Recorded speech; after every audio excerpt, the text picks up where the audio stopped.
A vast expanse of the Central Pacific lay under a muted morning light on June 4, 1942, as competing fleets approached the threshold of a decisive encounter. The air was still, marked only by the low, continuous movement of ocean swells pressing against the hulls of ships advancing toward their operational positions. A thin layer of clouds formed a broken ceiling across the horizon, providing intermittent cover for reconnaissance aircraft already in flight. On the small coral atoll of Midway, the pre-dawn hours carried the weight of expectation, as the personnel stationed there prepared for the likelihood of a strike they had been warned to anticipate. Engines were checked, communication lines were tested, and defensive installations were manned with a disciplined calm shaped by weeks of preparation. Far from the atoll, Japan's first mobile force advanced in a precise formation, maintaining strict radio silence. 4 carriers moved at the center of the task group, their decks occupied by fully armed strike aircraft, arranged according to a timetable that reflected the operational doctrine of the Imperial Navy. Escorts maintained an outer ring of protection, their commanders watching for signs of American activity. The plan relied on timing, coordination, and the expectation that the enemy remained unaware of both the attack schedule and the scale of the approaching force. The fleet's officers operated under the assumption that surprise would compensate for the risks inherent in striking an island defended by airfields, submarines, and patrol circuits. To the east, the American carriers positioned themselves in a location chosen not by chance, but through careful interpretation of intelligence. Their approach remained hidden beneath the expanse of the ocean, as each vessel maintained a steady course that kept them beyond the range of early Japanese detection. Pilots, deck crews, and commanders operated within a strict framework shaped by the realization that a narrow margin separated their force from vulnerability.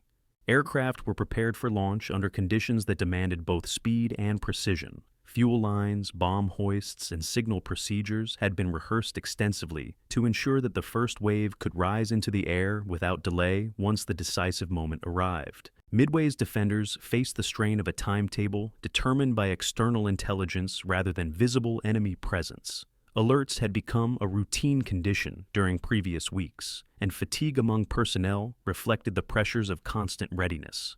Radar operators monitored their screens for the faint traces that could signal an inbound formation.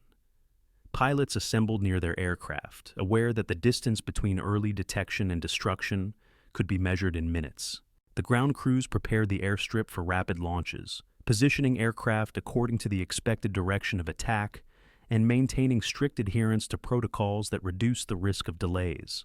The Japanese fleet advanced with an operational rhythm, shaped by earlier campaigns that had delivered consistent victories. The expectation of continued dominance influenced the confidence of its commanders, who viewed the Midway strike as a necessary prelude to further expansion across the Pacific. Aircraft on the carriers were arranged for operations against the atoll, reflecting the assumption that the American carrier forces would be drawn out only after the initial strike had weakened Midway's defenses. This sequencing formed the core of their operational design, built on a belief that control of timing provided control of the battle's outcome. American forces, meanwhile, understood that timing would be determined not by their own initiative, but by the moment the Japanese carriers revealed their location through the launch of their first strike. Commanders monitored reconnaissance reports, aware that their own carriers held a fragile advantage based on foreknowledge rather than numbers. The formation of the American fleet reflected a defensive posture designed to protect the carriers while preserving their ability to strike with concentrated force. Defensive screens tightened around the carriers as radar teams increased their vigilance. Every additional minute without detection increased the American ability to position their aircraft effectively. The Central Pacific offered few visual landmarks to shape situational awareness. The vast distances and limited horizons placed greater importance on reconnaissance aircraft, whose movements through the morning sky would determine the pattern of engagement. Several American patrol planes flew the long arcs assigned to them, scanning the surface for the faint signs of a Japanese fleet. On the Japanese side, scout planes prepared to launch, though delays would later influence the unfolding sequence of events. The environment forced both sides to rely on incomplete information, and the decisions made in these early hours would carry consequences far beyond the immediate tactical considerations. As the morning advanced, the stillness of the ocean belied the strategic confrontation about to unfold. The carriers on both sides represented the concentrated striking power of their respective navies, and their survival or destruction would alter the balance of the Pacific War. The Japanese fleet proceeded according to an operational blueprint intended to lure American forces into a staged battle, while the American carriers awaited the opportunity to deliver a coordinated strike based on the first accurate sighting of the enemy. Both sides understood that once aircraft were launched, the pace of events would accelerate beyond the control of any single commander. The tension of the moment rested not in sudden explosive action, but in the slow, deliberate approach toward a point where long-prepared plans would converge. Every decision made during these hours bore the weight of larger strategic pressures. Japan sought to consolidate gains and eliminate American carrier strength as a precondition for future operations. The United States sought to halt further expansion and preserve the remaining assets necessary for long-term resistance. The converging fleets moved steadily through the Pacific, their path set toward a confrontation shaped by intelligence, expectation, and an intricate alignment of forces that would be broken within minutes once the first strikes were underway. The opening stage of the day established the conditions for a battle determined not by numbers alone, but by timing, readiness, and the narrow margin between surprise and vulnerability. As the sun climbed higher, the moment approached when reconnaissance reports, operational decisions, and the alignment of aircraft on carrier decks would intersect. The Pacific remained outwardly calm, yet the forces moving across its surface carried the full momentum of a war whose direction was about to change during a brief, concentrated span of time that would define the outcome of the encounter. The origins of the Midway Offensive can be traced to the strategic environment Japan established during the first months of the Pacific War. The rapid expansion across Southeast Asia and the Western Pacific created an operational perimeter that stretched from the Aleutians to New Guinea. Within this perimeter, the combined fleet sought to consolidate control by removing the remaining American carrier forces, which continued to operate as mobile strike assets despite the loss of battleships at Pearl Harbor. The presence of these carriers represented a persistent threat that could disrupt Japanese supply lines, puncture the defensive perimeter, or weaken the momentum of ongoing operations. For the Imperial Navy, the elimination of this threat required a decisive action designed to draw the American fleet into a battle on terms favorable to Japan. The concept of striking Midway arose from the need for an operation that would compel the U.S. Navy to commit its remaining carriers. Midway held geographic importance as an outpost position between Hawaii and the broader Pacific theater. Its airfield provided a location from which American forces could conduct reconnaissance and forward operations. Japanese planners viewed it as a point that, if taken, would extend their defensive boundary and restrict American ability to launch counteroffensives. The idea of capturing the atoll therefore served both defensive logic and offensive ambition, offering a pathway to a decisive engagement and a chance to neutralize American strategic leverage. This operational design emerged from discussions within the Imperial Navy's High Command during the early months of 1942. The principal architect of the Midway campaign, Admiral Isoroku Yamamoto, sought to weaken American resolve by destroying the carrier fleet in a climactic battle. His strategy relied on the belief that a dramatic loss would force the United States to negotiate, or at least delay its counteroffensive. Yamamoto's experience and understanding of American industrial potential shaped his insistence on striking quickly, before American shipyards could produce the vessels necessary to shift the balance permanently. For this reason, he advocated an operation that would not simply degrade American strength, but decisively eliminate it. The proposal to target Midway underwent debate within the Imperial Navy, as some senior officers viewed the operation as unnecessarily complex. Alternative strategies included consolidating the perimeter or conducting further operations in the South Pacific. However, Yamamoto's authority and strategic vision prevailed, and the plan began to take form. It required coordination across multiple task groups, including a diversionary attack in the Aleutians, to pull American attention north, while the main carrier force approached Midway from the west. The design was ambitious and placed considerable demands on timing, secrecy, and the ability to manage multiple operational elements simultaneously. The earliest documentation of the operation appears in planning directives issued by the Combined Fleet Headquarters. These records outline a sequence intended to capture Midway after softening the island with air attacks. Once the atoll's defenses were neutralized, invasion forces would land, establishing Japanese control of the airfield. This step would then be followed by a prepared engagement with the American carriers, which Japanese planners assumed would respond to the invasion. The framework reflected the doctrine of Kantai Kessen, the decisive battle strategy that had influenced Japanese naval thinking for decades. Under this doctrine, the fleet sought to engineer conditions that would force the enemy into a battle favorable to Japan's superior training and concentrated striking power. The origins of the Midway operation were also shaped by intelligence limitations. Japanese analysts believed American morale remained fragile after early defeats. They estimated that the destruction of the remaining carriers would significantly constrain the U.S. Navy's ability to function as an offensive force. This assessment underestimated the ability of American cryptanalysts to penetrate Japanese naval codes and gather detailed information about the operation. The Japanese plan assumed that operational secrecy would prevent the enemy from anticipating the offensive, a belief reinforced by previous successes in maintaining surprise. These assumptions formed part of the strategic foundation upon which the Midway operation was built. The operational blueprint required the concentration of 4 fleet carriers that had been central to Japanese success in earlier campaigns. These carriers, Akagi, Keiga, Soryu, and Hiryu, formed the core of the first mobile force. Their air groups were regarded as among the most experienced in the world, and their operational record demonstrated a capacity for coordinated strikes that had proven effective from the South China Sea to the Indian Ocean.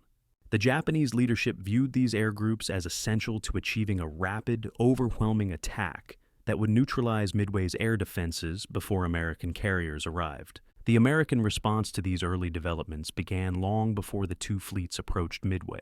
The decision to break the Japanese naval code, known to U.S. intelligence as JNN-25, provided access to communications that revealed the target of the upcoming Japanese operation. Analysts interpreted references to AF, a location marked for a significant attack. Through a deliberate test involving a false report about Midway's water supply, American intelligence confirmed that AF referred to Midway. This information shaped the American strategy leading into the confrontation, enabling commanders to position their forces in anticipation of the Japanese offensive. This intelligence breakthrough represented a critical divergence between Japanese expectations and American operational reality. The Japanese fleet advanced under the assumption that surprise remained intact, while American forces prepared for an engagement they knew was coming. This early imbalance originated directly from the planning period that preceded the battle. For the United States, early knowledge of the Japanese plan allowed for a concentration of carriers at a location chosen to maximize their striking potential. For Japan, the belief that secrecy had been maintained fostered a confidence that would prove difficult to adjust once the battle began. As planning progressed, the Japanese leadership emphasized the need for strict adherence to operational protocols. The strike on Midway would involve a coordinated launch of aircraft, arranged according to established procedures. The invasion force, composed of transports and escorts, would follow behind the carriers at a distance sufficient to protect them from immediate counterattack. Meanwhile, a separate force positioned near the Aleutians would conduct a diversionary attack designed to complicate American analysis. Each step aimed to support the larger objective of drawing American carriers into a battle under conditions shaped by Japanese initiative. The origins of the Midway offensive cannot be understood without recognizing the broader strategic context in which Japan operated. The desire to secure the defensive perimeter, maintain momentum, and weaken American strength formed the basis of the decision to strike Midway. At the same time, the operation required a level of coordination and timing that left little room for error. The Japanese leadership accepted these risks under the belief that decisive action was necessary to shape the long-term direction of the war. The outcome would ultimately depend on how these early assumptions aligned with the realities unfolding in the Central Pacific as the two fleets moved toward confrontation. The shock produced by the events of June 4, 1942, originated from the abrupt rupture between Japanese expectations and the operational reality that confronted the first mobile force. In the months preceding Midway, the Imperial Navy had established a record of continuous success, demonstrating its capacity to strike with coordinated precision across vast distances. The capture of territories from Malaya to the Philippines, combined with victories in the Indian Ocean, shaped an internal confidence that influenced both strategic planning and battlefield assumptions. Within this context, the idea that a fleet built on disciplined doctrine and experienced aviators could suffer sudden reversal appeared improbable to Japanese commanders. The events of that day would overturn this sense of certainty, creating a moment in which carefully constructed plans collapsed under conditions neither side fully anticipated. This rupture emerged most clearly in the contrast between operational expectations and actual battlefield developments. Japanese planners believed that the American carriers would hesitate to engage until after the initial attack on Midway's airfield. The long-standing doctrine of luring the enemy into battle under controlled circumstances shaped this belief, reinforcing the assumption that the United States would respond predictively. Instead, American forces launched aircraft at a time and from a position not anticipated by the Japanese staff. This unexpected initiative disrupted the carefully sequenced timing the Imperial Navy relied upon. The notion that the enemy could strike first undermined a strategic model that had shaped Japanese planning for decades. The shock also developed from the speed with which the situation shifted.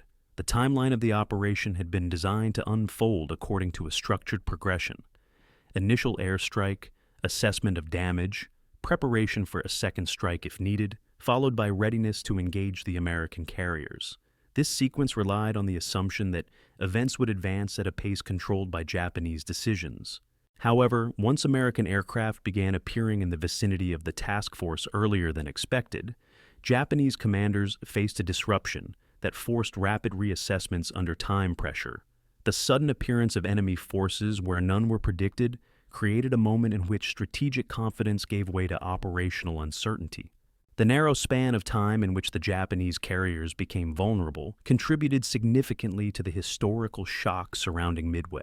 The concentration of armed and fueled aircraft on the hangar decks created a condition in which a single well-timed strike could inflict damage beyond what even experienced officers considered likely.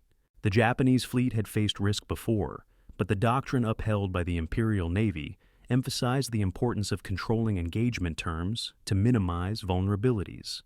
The events of June 4th demonstrated how quickly those vulnerabilities could be exposed when the sequence of operations was interrupted. The realization that operational timing had turned against them occurred within a matter of minutes, altering the course of the battle before Japanese commanders could reassert control.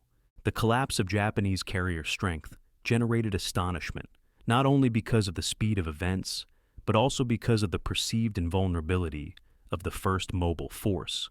The 4 carriers involved had played central roles in earlier victories and were supported by air crews regarded as among the most skilled in the world. Their operational record conveyed a belief that any engagement could be shaped through superior training and coordination. The sudden loss of 3 carriers within a short interval contradicted this belief, revealing limitations in doctrine that emphasized offensive capability while underestimating the consequences of disrupted sequencing. The fact that this reversal occurred during an operation intended to secure dominance added further weight to the historical significance of the event. Equally significant was the impact on strategic assumptions held by observers on both sides. Prior to Midway, widespread expectations predicted a prolonged Japanese advantage in the Pacific. The industrial capacity of the United States had not yet fully shifted toward wartime production, and Japan continued to hold territorial and operational initiative. When news of the battle emerged, the scale of the Japanese losses exceeded what contemporary analysts believed possible in a single encounter. This contributed to a re-evaluation of naval warfare, revealing how rapidly control of the sea could shift when carrier-based air power played a central role. The realization that such a decisive transformation could occur within minutes challenged conventional expectations regarding the pace and nature of naval engagements. The internal shock within the Japanese command structure formed another dimension of the historical impact. The loss of seasoned personnel, including air crews whose training required significant time and resources, created a gap that could not be filled quickly. The strategic plans developed by the Imperial Navy hinged on maintaining the qualitative superiority of these air groups. Their sudden loss compressed the long-term operational calculus of Japanese leadership, as the timeline for maintaining offensive capability shortened dramatically.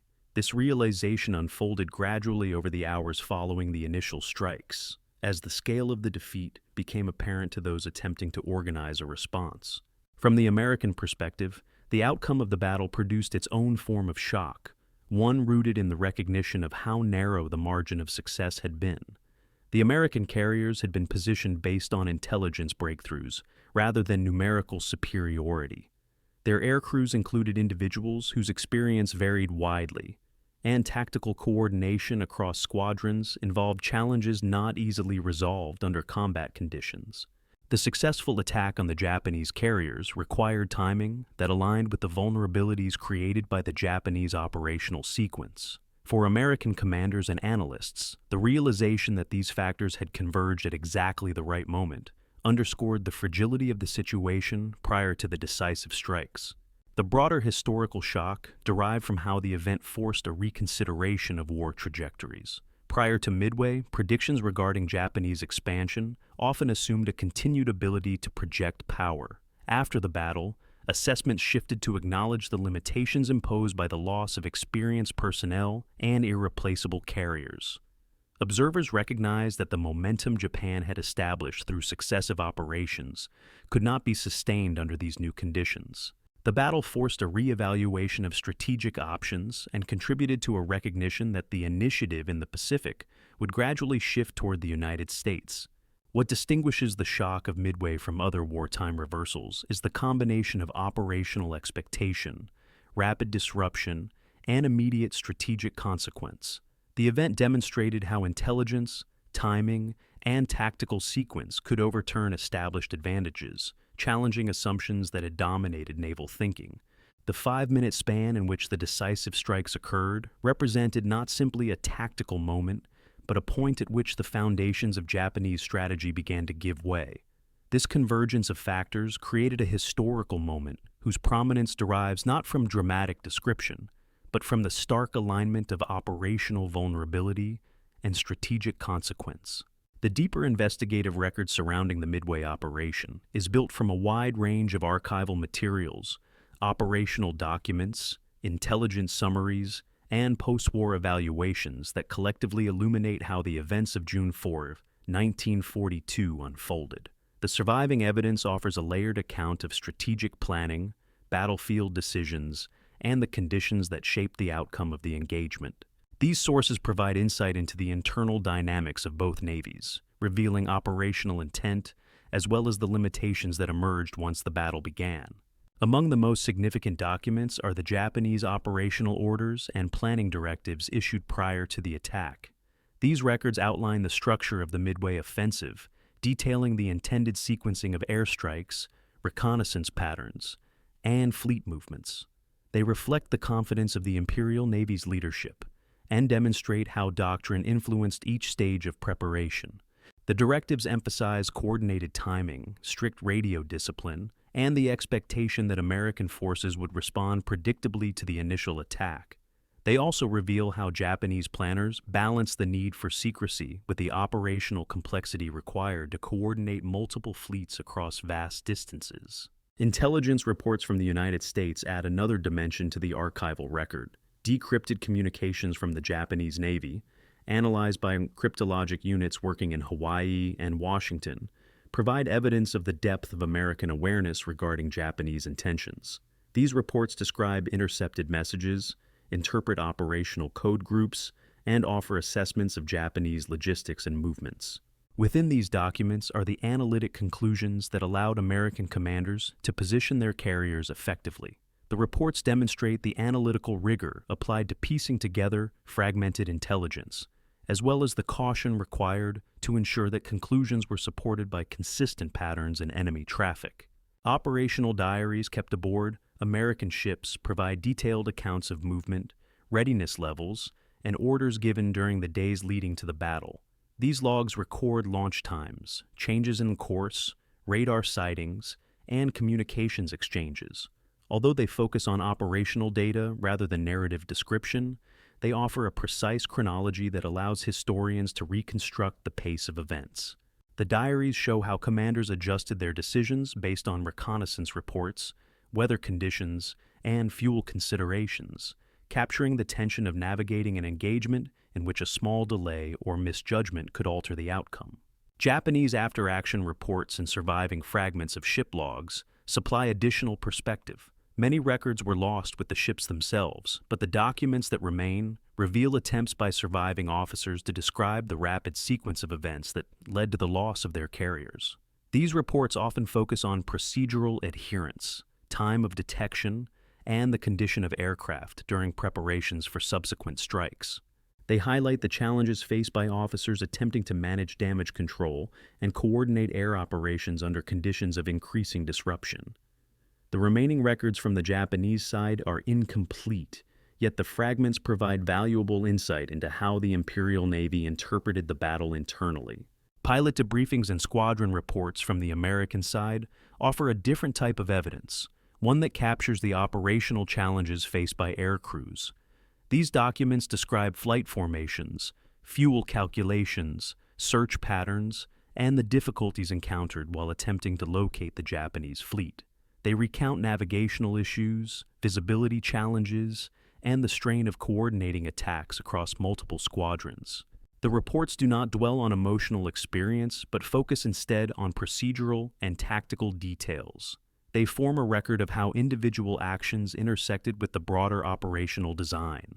Aerial reconnaissance photographs taken during the engagement form another piece of the evidentiary record. These images document the positions of Japanese ships, the pattern of bomb damage, and the smoke rising from damaged carriers. The photographs help confirm the sequence of hits and provide visual corroboration for descriptions contained in logs and reports.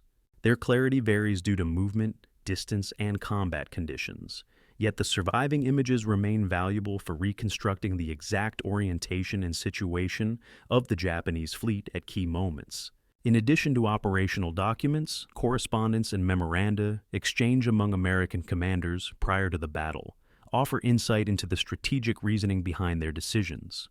These communications outline assessments of Japanese intentions, concerns about timing, and discussions of how to position limited resources to achieve maximum effect.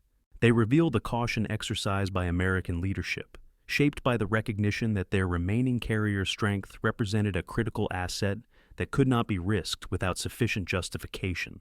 These records demonstrate how intelligence shaped strategy and how commanders responded to uncertainty. Post-war interrogations of Japanese officers provide further perspective, although their reliability varies due to the circumstances in which the interviews occurred. Many officers offer detailed recollections of planning meetings, tactical assumptions, and operational doctrine. Their testimonies help clarify how Japanese leadership interpreted the American response and how rapidly they realized that intelligence estimates had been incorrect. However, the passage of time and the desire to contextualize or justify decisions create limitations that must be balanced against the more immediate wartime documents. Some of the most detailed forensic evidence comes from later analyses of shipwrecks and physical remnants. Surveys of the sunken Japanese carriers, conducted decades after the battle, confirm structural damage patterns consistent with the operational reports. These examinations identify points of impact, hull fractures, and evidence of internal fires that contributed to the inability to contain damage. Although these findings emerged long after the battle itself, they add a technical dimension to the historical record, offering insight into how vulnerability in design and operational conditions combine to create catastrophic loss. The collected archival materials also reveal contradictions. Japanese timelines differ from American logs in several instances, reflecting gaps in situational awareness caused by combat conditions. Communication delays, misread signals, and incomplete reconnaissance reports created discrepancies that historians must reconcile using cross-referenced evidence. These inconsistencies do not undermine the broader narrative, but instead highlight the complexity of reconstructing a battle conducted across a vast area, in real time, under rapidly shifting circumstances.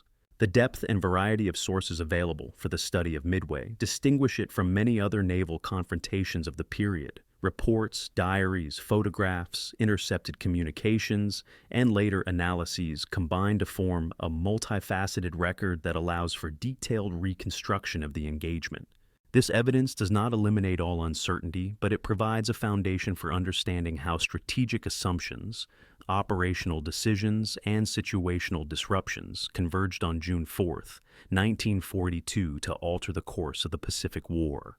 The surviving documents capture not only the sequence of events, but also the underlying pressures and constraints that shape the decisions of commanders and air crews on both sides. The escalation toward crisis on June 4, 1942 emerged from a sequence of operational decisions that narrowed the margin for corrective action. As the Japanese carriers approached the launch point for their first strike, the plan remained aligned with expectations developed during months of preparation. The morning airstrike against Midway lifted according to schedule, its composition reflecting a balance between bombers, fighters, and torpedo aircraft designed to suppress the atoll's defenses. The operation required the carriers to maintain a steady course and speed to ensure the safe recovery of aircraft. This constraint shaped the Japanese fleet's movements during the early hours and limited the tactical flexibility that commanders could exercise. The first sign of rising tension occurred when reports from the initial strike group indicated that the damage inflicted on Midway's facilities was insufficient to guarantee operational suppression. This assessment formed a turning point in the sequence of decisions that followed. Japanese doctrine emphasized the need to neutralize enemy airfields before proceeding with follow-on operations, especially when conducting an invasion. The message from the strike leader recommended a second attack. This recommendation placed the Japanese commanders in a challenging position, requiring them to determine whether to rearm aircraft for a renewed strike against the atoll or maintain anti-ship weapons in anticipation of an American carrier force. The decision had to be made rapidly under conditions in which intelligence remained incomplete. As the Japanese began rearming their aircraft for a second strike, the operational environment shifted once again, with the appearance of American aircraft approaching the fleet. These early attacks, though uncoordinated and individually ineffective, forced the Japanese carriers to maneuver defensively. The timing of this contact increased the pressure on the Japanese leadership. Each maneuver disrupted the delicate procedures required for rearming and launching aircraft. The presence of American aircraft where none were expected indicated that surprise had not been achieved. This realization elevated the sense of urgency and introduced uncertainty into a plan that had relied heavily on strict timing. The need to respond to multiple scattered American attacks led to a period of heightened activity on the Japanese carriers. Anti-aircraft crews engaged incoming aircraft. Deck teams halted and resumed rearming operations, and reconnaissance planes were launched under conditions that deviated from established procedures. The cumulative effect of these disruptions was a growing sense that the operational initiative was slipping. Commanders attempted to balance the requirements of defense with the need to prepare offensive capability. This balance became increasingly difficult to maintain as the tempo of American attacks increased. The Japanese decision to postpone the launch of reconnaissance planes contributed further to the crisis. The delayed search effort created a gap in situational awareness that became significant as the American carriers moved closer.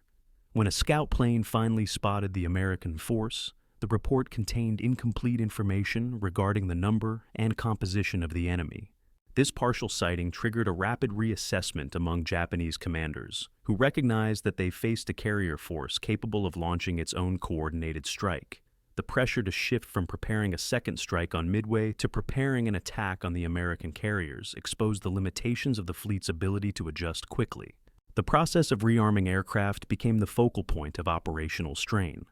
Japanese carriers adhered to a system in which bombs, torpedoes, and fuel were moved and assembled on the hangar decks, according to strict sequences.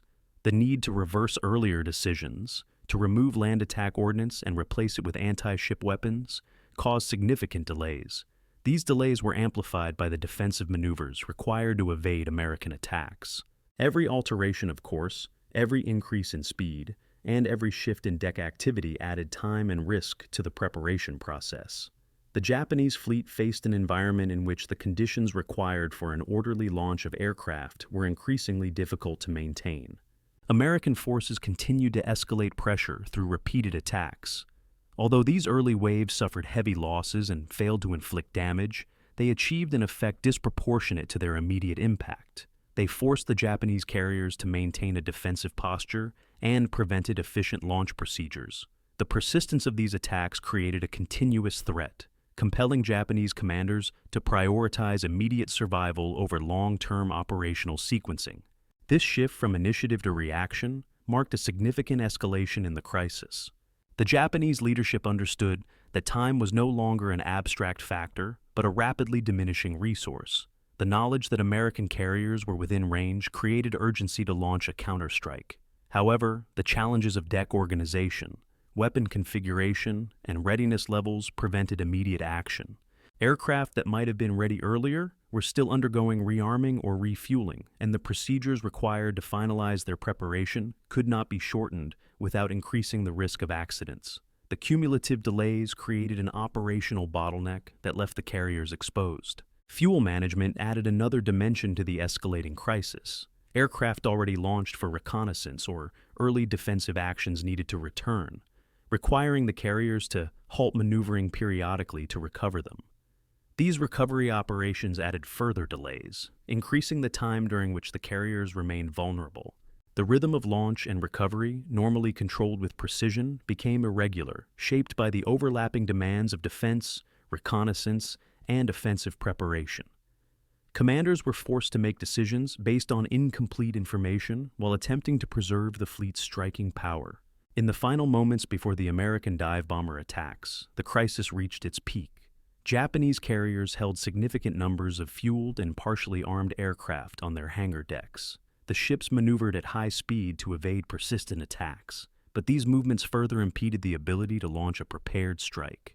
The tension of conflicting operational demands produced a situation in which the Japanese fleet possessed the means to deliver a powerful counterattack, yet could not execute it in time. The escalation from planned offensive operations to a condition of mounting vulnerability had developed gradually, driven by intelligence gaps, delays in reconnaissance, unexpected attacks, and the cumulative impact of defensive requirements. By the time American dive bombers reached attack altitude, the transformation from offensive confidence to imminent crisis had already occurred. The Japanese fleet had entered a state in which each additional delay intensified the threat. The operational geometry of the battle, shaped by timing, reconnaissance, and preparation, had shifted against the Imperial Navy. What had begun as a meticulously planned offensive had escalated into a confrontation defined by cascading challenges, leaving the carriers exposed at the moment when enemy aircraft descended upon them. The forces engaged at Midway represented two distinct strategic systems shaped by differing doctrines, logistical capacities, and operational philosophies. On the Japanese side, the first mobile force embodied the peak of the Imperial Navy's carrier-centered striking power. Its four large fleet carriers, Akagi, Kaga, Soryu, and Hiryu, formed the core of an organization designed to project air power across vast expanses of the Pacific. These ships carried air groups trained through years of intensive preparation, with pilots who had accumulated significant combat experience during earlier campaigns. Their crews operated within a doctrinal framework that emphasized coordinated mass strikes, strict formation discipline, and a high level of proficiency in the complex procedures necessary for carrier aviation. Supporting this carrier contingent were battleships, cruisers, and destroyers arranged to provide defensive screening and logistical support. Their tasks included anti-aircraft defense, anti-submarine patrol, and maintaining the fleet's maneuvering capabilities. The escort vessels also played a critical role in protecting the fleet's carriers during periods of recovery and rearming when the ships were constrained in their ability to maneuver. Each vessel contributed to a layered defensive structure that reflected Japanese naval doctrine, which placed significant emphasis on protecting the striking capability of the carriers. Opposing this force, the United States deployed 3 carriers, Enterprise, Yorktown, and Hornet, supported by cruisers and destroyers arranged in the task groups. American doctrine differed in several respects from that of the Imperial Navy. While both sides emphasized the decisive role of aircraft carriers, the U.S. Navy placed greater emphasis on distributed responsibilities across its task groups. Radar-equipped ships formed a key component of the American defensive screen, providing early detection of incoming aircraft. Fighter direction centers aboard these ships coordinated defensive responses, allowing American fighters to intercept enemy formations before they reached the carriers whenever circumstances permitted. This integration of radar into fleet operations distinguished the American force structure from the Japanese, whose ships relied primarily on visual detection. The composition of the air groups reflected additional distinctions. Japanese aircraft were designed for long range and high maneuverability, but often sacrificed armor and self-sealing fuel tanks, prioritizing offensive capability. Their pilots, trained through rigorous pre-war programs, had accumulated substantial experience. This experience contributed to Japan's early successes and shaped the confidence of the First Mobile Force's leadership. However, the length and intensity of earlier operations had begun to wear on the air crews, many of whom had undergone months of continuous deployment. American air groups were more varied in experience. Many pilots had limited combat exposure, though a core of veterans from earlier engagements provided continuity. American aircraft emphasized a balance between offensive capability and survivability, incorporating more robust armor and fuel protection. While this design philosophy reduced certain performance characteristics, it also improved survivability under fire. The combination of aircraft design and evolving tactical doctrine contributed to the Navy's capacity to sustain operational losses. Logistics played a significant role in shaping the capabilities of both sides. The Japanese fleet operated at the limits of its supply line, relying on prearranged fuel and ammunition stores that required precise coordination. The distances involved in the Midway operation imposed additional strain on Japanese logistics, as the fleet needed to preserve fuel for offensive maneuvers, recovery operations, and potential engagements with an American force. The American carriers, by contrast, operated closer to established supply networks, allowing for greater flexibility in sustaining their operational tempo. Although this advantage did not eliminate logistical challenges, it reduced the constraints that shaped Japanese planning. The leadership structures of the two fleets further shaped the forces at play. Admiral Isoroku Yamamoto, commanding the overall Japanese operation, operated from a distant position aboard his flagship in a separate task group. This separation limited his ability to respond rapidly to developments surrounding the carriers. Tactical command rested with Vice Admiral Chuichi Nagumo, whose decisions on the morning of June 4th played a central role in determining the sequence of events. Nagumo faced the challenge of balancing adherence to doctrine with the need to respond to unexpected American actions. His decisions reflected both the limitations of available intelligence and the operational constraints imposed by the carrier aviation cycle. On the American side, Admiral Chester Nimitz exercised overall command from headquarters in Hawaii. His strategic decisions were informed by intelligence assessments that provided a clearer picture of Japanese intentions. At sea, the carrier task forces were commanded by Admirals Frank Jack Fletcher and Raymond Spruance. Fletcher held overall tactical command, though damage to Yorktown earlier in the campaign had shifted some responsibilities to Spruance. Both commanders operated within a framework that emphasized flexibility and rapid adjustment to unfolding conditions. Their ability to coordinate actions across multiple carriers, despite limitations in communications and differing levels of experience among their subordinates, contributed to the cohesion of the American force. The environmental conditions of the Central Pacific shaped the operating environment for both sides. Weather patterns affected visibility, flight paths, and the ability to coordinate search operations. The scattered cloud formations on June 4th provided intermittent cover for aircraft, influencing the paths chosen by American dive bomber squadrons as they approached the Japanese fleet. These environmental factors interacted with the dispositions of the respective forces, creating advantages and challenges that neither side fully controlled.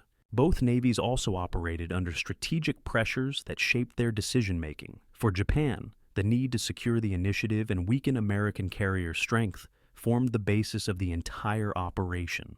The prospect of a prolonged conflict weighed heavily on strategic planners who recognized the limitations of Japan's industrial capacity relative to the United States. This pressure contributed to the decision to conduct a high-risk operation designed to engineer a decisive battle. The American leadership faced a different kind of pressure, the need to preserve remaining carrier strength while preventing further Japanese expansion. The carriers represented the primary remaining means of projecting American power across the Pacific, and their loss would have forced a prolonged defensive posture. The forces at play on June 4th were therefore shaped not only by ships and aircraft, but also by strategic intentions, logistical constraints, leadership decisions, and environmental conditions. These factors interacted throughout the battle, influencing the capabilities and limitations of each side. The structure of the Japanese fleet reflected confidence built on earlier successes, while the American force reflected a strategic adjustment enabled by intelligence advantages. As the confrontation developed, the alignment of these forces would determine the path of the battle and the moments during which the outcome shifted decisively. The decisive turning points of June 4th, 1942 emerged from a sequence of operational choices and situational developments that altered the balance between the opposing fleets. These shifts did not occur as sudden reversals, but as the cumulative outcome of decisions made under pressure, each one narrowing or expanding the opportunities available to the commanders involved. The first of these turning points stemmed from the American success in determining the location and timing of the Japanese operation. This intelligence advantage allowed the American carriers to reach a position north and east of Midway, placing them in a location the Japanese did not anticipate. The ability to choose the initial point of engagement provided the United States with a foundation for the actions that followed. A second critical turning point appeared when the Japanese air commander recommended a follow-up strike on Midway after assessing the results of the initial attack. His report indicated that the first wave had not inflicted decisive damage, and that the airfield remained capable of supporting further American operations. This assessment forced Vice Admiral Nagumo to consider rearming his aircraft for a second land-based strike. Japanese doctrine emphasized the necessity of suppressing enemy air power before committing to subsequent phases of an operation. Accepting the recommendation aligned with doctrinal expectations, but imposed an operational delay at a moment when reconnaissance of the surrounding ocean had not yet produced a full understanding of American strength. The simultaneous lack of updated reconnaissance constituted another turning point. Japanese search patterns, though extensive, did not cover every potential vector of American approach. The delayed launch of certain scout planes contributed to a gap in situational awareness. When an American carrier was finally detected, the report lacked detail regarding the full composition of the enemy force. Nagumo thus faced a decision without complete information: continue preparing a second strike on Midway, or rapidly rearm aircraft for an attack on the newly discovered American carriers. The uncertainty surrounding American dispositions created a moment in which the Japanese command structure had to weigh competing priorities within extremely narrow margins. Nagumo's decision to revert to anti-ship weapons marked a critical inflection point. The process of rearming aircraft under combat conditions required time, precision, and a stable operational environment. Defensive maneuvers prompted by continuing American attacks disrupted this process, making it increasingly difficult to maintain an orderly sequence of launch and recovery operations. The Japanese carriers found themselves committed to preparing for a strike that could not be executed quickly, creating a vulnerable period during which their decks held armed and fueled aircraft. The American effort to strike the Japanese carriers constituted its own sequence of turning points. Early American attacks from Midway-based aircraft and the initial waves launched by the U.S. carriers failed to score hits, but achieved an effect disproportionate to their immediate tactical results. These attacks forced Japanese ships to maneuver defensively, maintaining high speeds and altering course repeatedly. This disrupted the conditions required for launching a coordinated Japanese strike. The persistence of these American attacks, despite heavy losses among their squadrons, played a direct role in shaping the moment at which the Japanese carriers were left exposed. Another decisive turning point developed as the American carrier air groups approached the Japanese fleet. Confusion among American squadrons regarding rendezvous points caused torpedo bombers, dive bombers, and fighters to approach separately rather than as a coordinated force. While this fragmentation contributed to the losses suffered by the torpedo squadrons, it inadvertently altered the tactical situation in a way that advantaged the American dive bomber groups.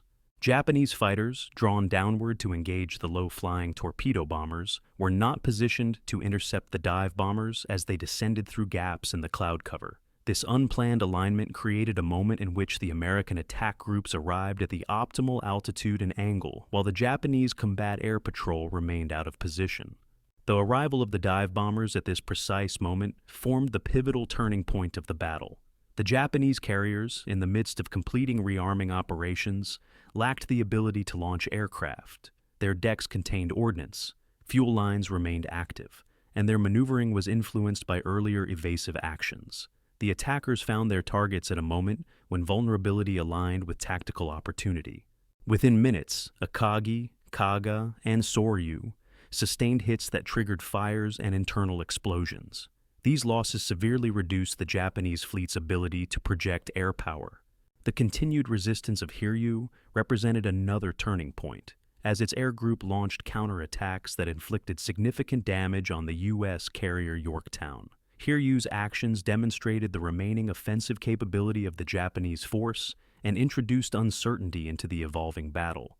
The temporary loss of Yorktown, followed by damage control efforts that restored the carrier's ability to operate aircraft, underscored the resilience of the American fleet. This resilience altered the trajectory of the engagement by ensuring that American air power remained available to strike Hiryu later in the day. The final turning point occurred when American dive bombers located Hiryu and delivered attacks that rendered the last operational Japanese carrier unable to continue the battle. With the loss of Hiryu, the first mobile force no longer possessed the means to conduct offensive air operations. The task force's remaining ships lacked the capacity to challenge the American carriers effectively. The balance of the encounter shifted decisively at this moment, transforming the Japanese strategic outlook and limiting their ability to maintain control of the initiative in the Pacific. Each turning point reflected an intersection of intelligence, timing, tactical alignment, and decision-making under pressure. The Japanese fleet entered the battle with a plan built on assumptions that had held true during earlier campaigns. The erosion of those assumptions, accelerated by American foreknowledge and persistent attacks, altered the conditions in which Japanese commanders operated.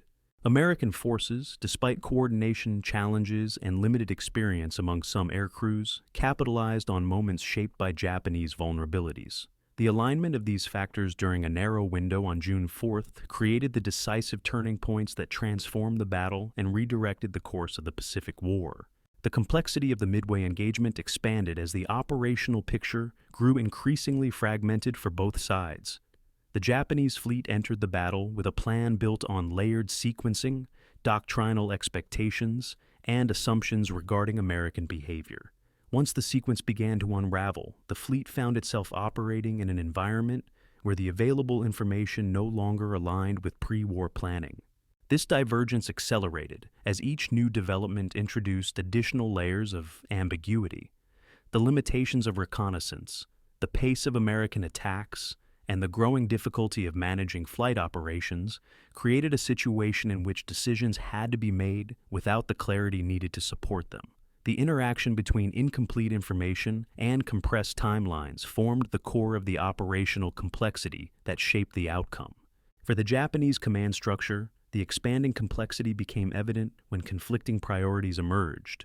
The need to prepare a second strike on Midway followed established doctrine, yet intelligence regarding American carriers suggested an immediate threat that required a shift to anti-ship operations. The two objectives demanded different armament configurations and different flight deck preparations.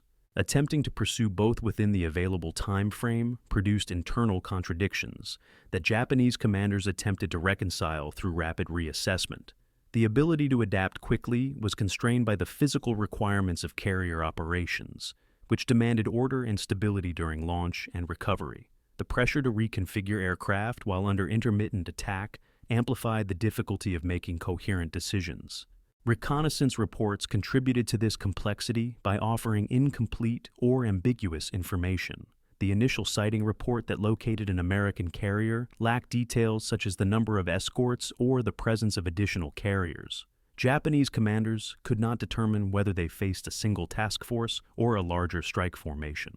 Additional reconnaissance efforts faced delays due to launch timing, mechanical issues, and the need to recover aircraft from earlier missions. These gaps in situational awareness created overlapping uncertainties at precisely the moment when clarity was most needed. The inability to confirm the full composition of the American force generated caution in some decisions and urgency in others, producing a pattern of responses that reflected the fluidity rather than the structure of the situation. On the American side, complexity emerged from the varying levels of experience among air crews and the challenges of coordinating attacks across multiple squadrons. Different groups departed their carriers at staggered times, and errors in navigation caused some squadrons to diverge from intended flight paths. The resulting dispersion created a series of fragmented attacks rather than a single coordinated strike. This fragmentation increased the difficulty of maintaining effective fighter escort, exposed certain groups to concentrated Japanese defenses, and required each squadron to operate independently. While this lack of coordination inadvertently opened the window for the dive bombers' approach, it also illustrates the unpredictability inherent in managing large-scale carrier-based operations across vast distances. As the battle progressed, each new development interacted with the existing complexity. Japanese defensive efforts were hampered by the need to recover aircraft returning from earlier missions, some of which carried damage that limited maneuverability or required immediate landing. The carrier's flight decks became focal points of competing demands: the need to launch reconnaissance aircraft, prepare strike groups, recover returning planes, and maneuver defensively. The interdependence of these tasks meant that delays in one area created cascading effects in others. Maneuvering to evade incoming American attacks disrupted landing patterns, which in turn delayed the recovery of aircraft needed for reconnaissance. These delays reduced the fleet's ability to rebuild situational awareness, reinforcing the cycle of incomplete information. Communication challenges further contributed to the expanding complexity. Japanese carrier groups relied on visual signals and radio transmissions that were kept to a minimum to preserve operational security. Under the pressure of repeated American attacks and the need to coordinate rapid changes in flight deck activity, these communication channels were strained.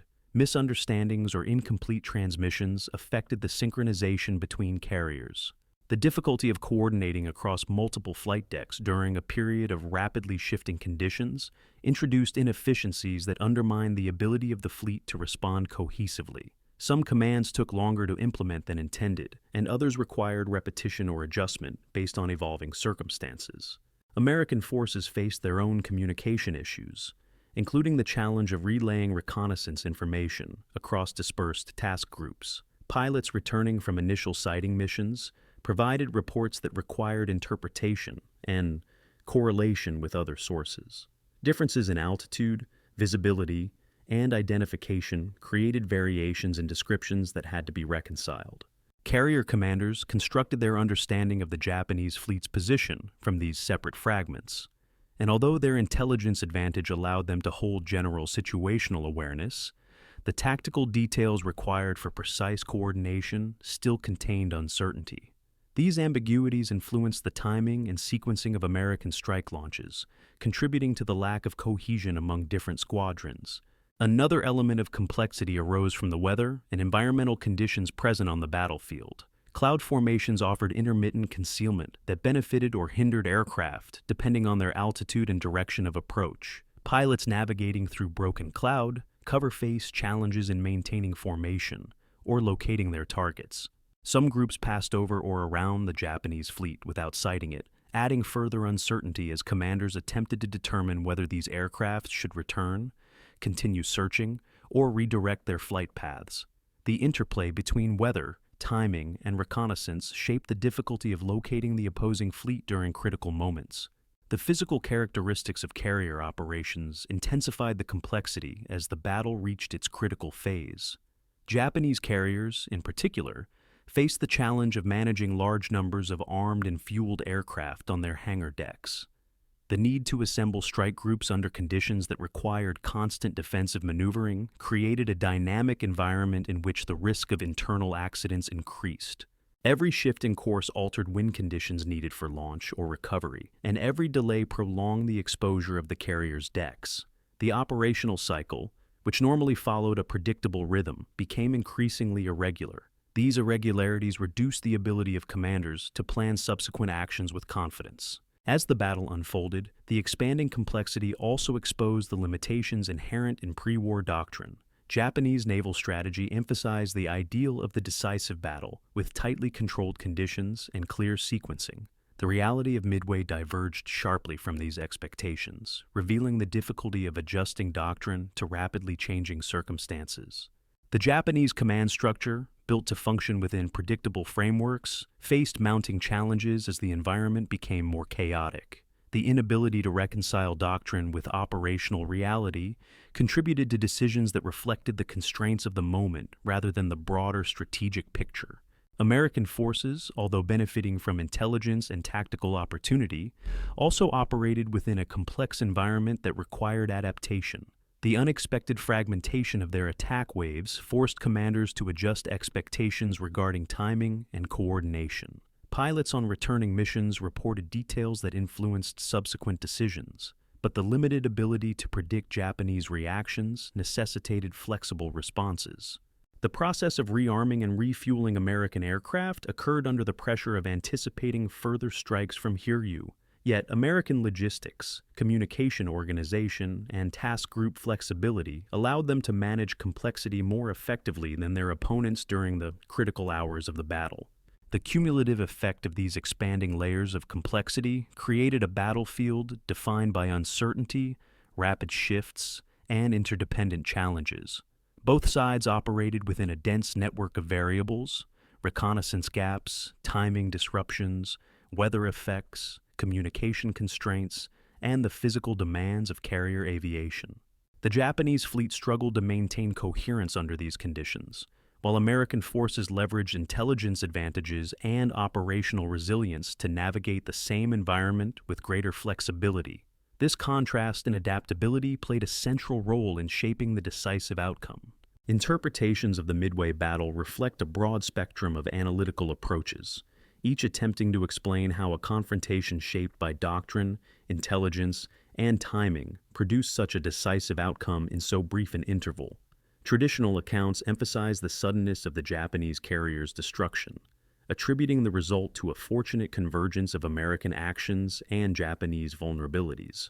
Revisionist perspectives challenge this framing by arguing that structural weaknesses within Japanese strategy made the outcome increasingly probable once the operational sequence began to unravel. Modern scholarship integrates archival research, operational analysis, and technical study to present a more nuanced understanding that incorporates both contingency and systemic factors.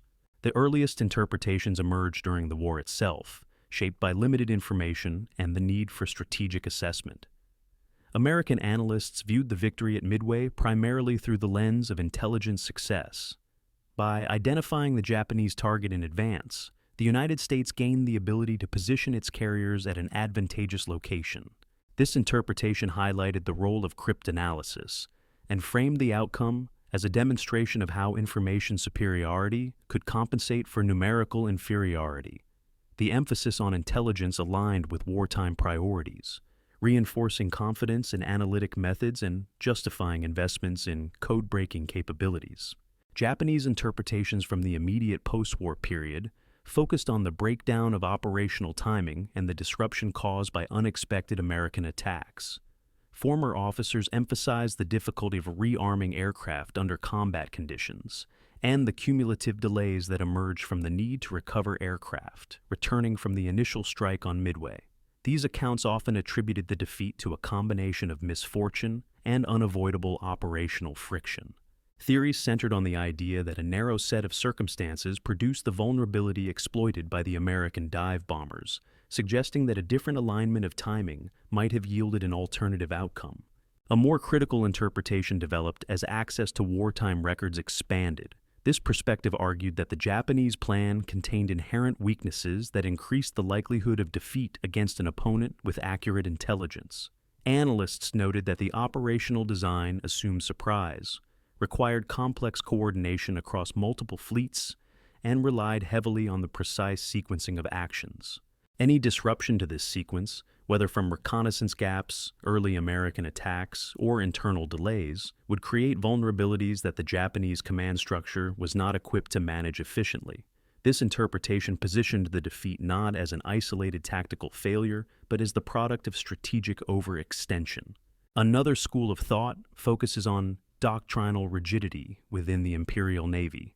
Japanese naval doctrine emphasized the need to attack enemy forces with massed, coordinated strikes, supported by a disciplined flight deck cycle and extensive pre-launch preparation.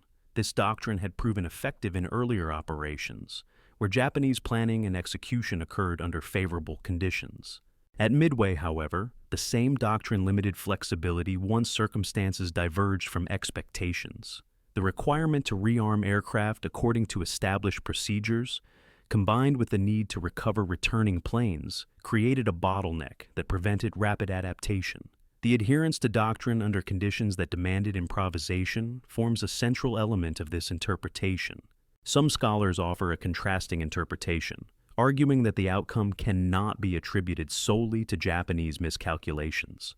This view emphasizes the operational challenges faced by the American forces, including limited coordination among attack groups, inexperienced pilots, and the vulnerability of torpedo squadrons. From this perspective, the battle's turning point emerged not from American superiority, but from the intersection of Japanese vulnerability, and a moment when American dive bombers arrived at precisely the right time.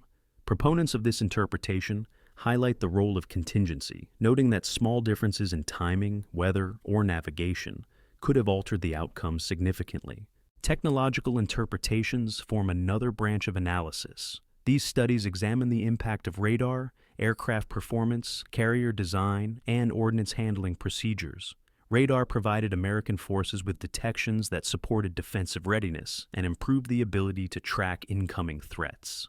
The robustness of American aircraft increased their survivability in situations where Japanese fighters held initial advantages in maneuverability.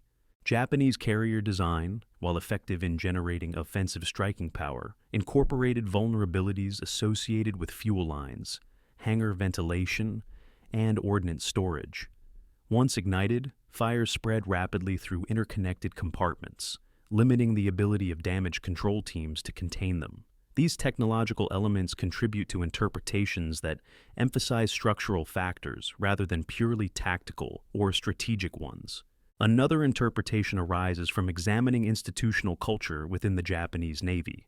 Analysts note that the emphasis on achieving decisive victory created an environment that discouraged cautious adaptation. The desire to maintain operational momentum and uphold the prestige of the fleet influenced decision-making, reducing the willingness to deviate from established plans. Communications protocols designed to preserve operational security limited the ability to convey urgent updates. These cultural elements, though intangible, shaped the responsiveness of the fleet during critical moments and form part of the broader interpretive framework. Modern scholarship incorporates multidisciplinary methods, drawing from archival research, forensic analysis of shipwrecks, and simulations of aircraft trajectories. These approaches attempt to reconstruct the sequence of events with greater precision. Advanced modeling of flight paths and tactical positioning provides insight into how the American dive bombers reached their targets and how Japanese combat air patrol units reacted. Forensic assessment of the sunken carriers clarifies the effects of specific bomb hits, the spread of fires, and the sequence of structural failures. This body of research supports interpretations that emphasize the alignment of operational vulnerabilities with the timing of American attacks. Some analysts explore counterfactual scenarios to evaluate whether Japanese success remained possible under altered conditions. These interpretations examine how different decisions, such as earlier reconnaissance, immediate commitment to anti-ship armament, or different sequencing of deck operations, might have influenced the outcome. While these scenarios cannot provide definitive answers, they highlight the narrow margins within which the battle unfolded. They reinforce the view that the alignment of factors on June 4th created a moment that neither side could have fully predicted. The diversity of interpretations reflects the depth and complexity of the battle. Each framework, traditional, revisionist, technical, cultural, and multidisciplinary, captures different aspects of a confrontation shaped by doctrine, intelligence, timing, and human decision-making. Rather than presenting conflicting narratives, these interpretations combine to illustrate the layered nature of the battle's meaning. Midway stands not simply as a tactical victory, but as a historical moment shaped by interdependent factors that continue to invite analysis. Theories and interpretations evolve as new evidence emerges, yet the core significance of the event remains. A brief interval in which strategic momentum shifted in a manner that reshaped the direction of the Pacific War. The reconstruction of the Midway battle relies on an array of historical tools that allow researchers to assemble a detailed account of events shaped by distance, speed, and incomplete documentation.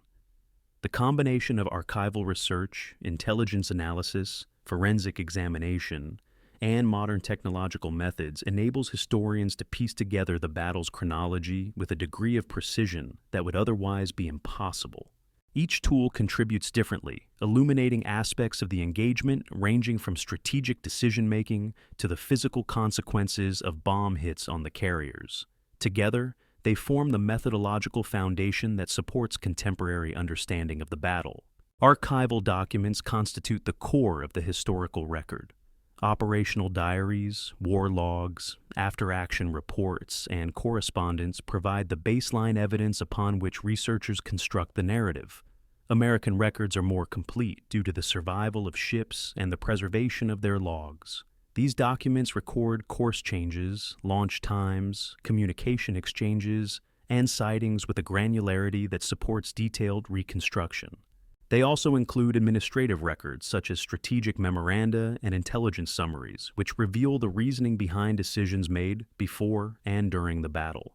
Japanese records are more limited, owing to the loss of ships and the destruction of documents prior to surrender. Despite these gaps, surviving logs, planning documents, and post-war recollections offer valuable insight into the intentions and perceptions of Japanese commanders. Signal intelligence forms another critical tool. Decoded Japanese communications, analyzed by cryptographic units working in both Hawaii and Washington, provide researchers with access to strategic information that shaped American decision-making. These decrypts reveal the structure of Japanese planning, the composition of the attacking forces, and the codes used to designate targets. Although wartime cryptanalysts did not always achieve complete penetration of Japanese systems, the portions they decoded offer essential evidence regarding the intentions of the Imperial Navy. This intelligence base allows historians to correlate operational movements with the broader strategic framework that shaped them. Aerial reconnaissance photographs provide a visual dimension to the reconstruction. Images taken by aircraft during the battle document the disposition of ships, the smoke rising from damaged carriers, and the relative alignment of vessels during critical moments. Although many images lack clarity due to distance or combat conditions, they serve as visual confirmation of details described in written reports. Photographs also assist in determining the timing of bomb impacts, the extent of fires, and the condition of the carriers before their loss. When combined with flight logs and attack reports, these visual records support a more complete understanding of the sequence of events. Forensic examination of the shipwrecks offers another avenue for historical inquiry. Deep-sea surveys conducted in recent decades have located the remains of the Japanese carriers lost at Midway. These surveys use remotely operated vehicles equipped with high-resolution cameras, sonar imaging systems, and environmental sensors. The resulting images reveal hull damage patterns, collapsed structures, and the condition of the ship's remains. Forensic analysis allows researchers to identify the likely points of bomb penetration, evaluate the spread of fires, and assess the structural stresses that contributed to the carrier's sinking. These findings corroborate or refine earlier assessments derived from wartime reports and post-war interrogations. Simulation and modeling represent additional tools that enhance historical analysis. Using available data on aircraft performance, fuel loads, wind conditions, and navigational paths, researchers construct models that replicate the flight paths of squadrons involved in the attack. These simulations help clarify how American dive bomber groups approached the Japanese fleet, how Japanese combat air patrols reacted, and how weather conditions influenced visibility. They also allow historians to test the feasibility of different interpretations of pilot accounts, confirming or challenging earlier conclusions. Modeling the mechanics of carrier flight deck operations further illustrates the constraints under which Japanese crews worked during the critical period before the American attack. Oral histories and recorded testimonies supplement documentary and forensic evidence. Interviews conducted with pilots, deck personnel, and commanders provide first-hand descriptions of the conditions they encountered. These accounts offer insight into human factors such as stress, fatigue, and perception under combat conditions. Although individual recollections can be influenced by time, perspective, or incomplete awareness of broader events, they remain valuable for understanding the human experience of the battle. When cross-referenced with documentary evidence, oral histories help clarify motivations, decision-making processes, and the internal dynamics aboard ships. Historical methodology also incorporates comparative analysis, which examines Midway in relation to other carrier battles. Comparing the operational sequences of Midway with those of the Coral Sea, Eastern Solomons, and Santa Cruz engagements reveals patterns in doctrine, tactics, and outcomes. Comparative analysis highlights the unique conditions that led to the decisive nature of Midway, while identifying consistent challenges in carrier warfare. These comparisons place Midway within a broader framework of naval operations during the Pacific War, helping researchers understand which elements were unique to the battle and which reflected systemic traits of carrier combat. Another essential tool is the study of military doctrine. Examining pre-war Japanese and American naval manuals reveals the theoretical foundations upon which commanders built their decisions. Japanese doctrine emphasized coordinated massed attacks, strict flight deck cycles, and a preference for tactical surprise. American doctrine placed greater emphasis on flexibility, combined arms coordination, and the use of radar to support defensive and offensive actions. Understanding these doctrinal frameworks allows historians to interpret decisions within the context in which they were made, rather than viewing them solely through the lens of hindsight. Cartographic analysis also contributes to understanding the battle. Maps constructed from wartime logs, reconnaissance reports, and simulations illustrate the movement of fleets across the Pacific and the evolving geometry of the engagement. These maps reveal how small differences in course changes, timing, or search patterns influence the likelihood of contact between strike groups and their targets. Cartographic tools also highlight how environmental factors such as cloud cover and sea state affected operations, shaping both opportunity and vulnerability. Archival research further extends to the examination of logistical records. Fuel consumption reports, ammunition inventories, and maintenance logs reveal the constraints under which both fleets operated. These records shed light on the operational endurance of the forces involved and help explain certain decisions, such as the timing of launch and recovery cycles or the need to prioritize specific missions over others. Logistical evidence supports a more comprehensive understanding of why certain tactical choices were feasible while others were not. Finally, analytical synthesis, the process by which researchers integrate evidence from all available sources, forms the overarching tool of historical inquiry. Each category of evidence provides a partial view of the battle, and only through careful correlation can historians develop an accurate picture of events. This synthesis requires evaluating the reliability of sources, reconciling discrepancies, and constructing a coherent narrative that reflects both the complexity of the battle and the limitations of the record. The resulting analysis does not eliminate uncertainty, but provides a structured framework that allows for informed interpretation. The tools of history applied to Midway demonstrate the interdisciplinary nature of modern historical scholarship.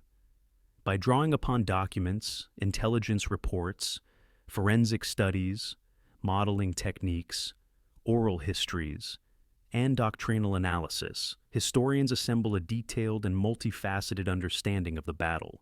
These methods illuminate not only what occurred, but how and why it unfolded as it did. Through this combination of evidence and analytical technique, the events of June 4, 1942 emerge with clarity that reflects both the richness of the historical record and the rigor of the tools used to interpret it.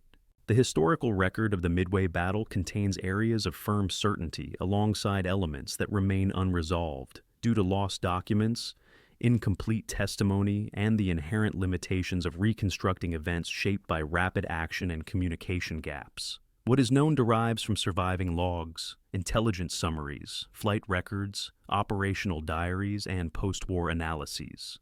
What cannot be proven stems from the destruction of Japanese carriers and their archives, inconsistencies in personal recollections, and moments during the battle where conflicting reports prevent absolute clarity.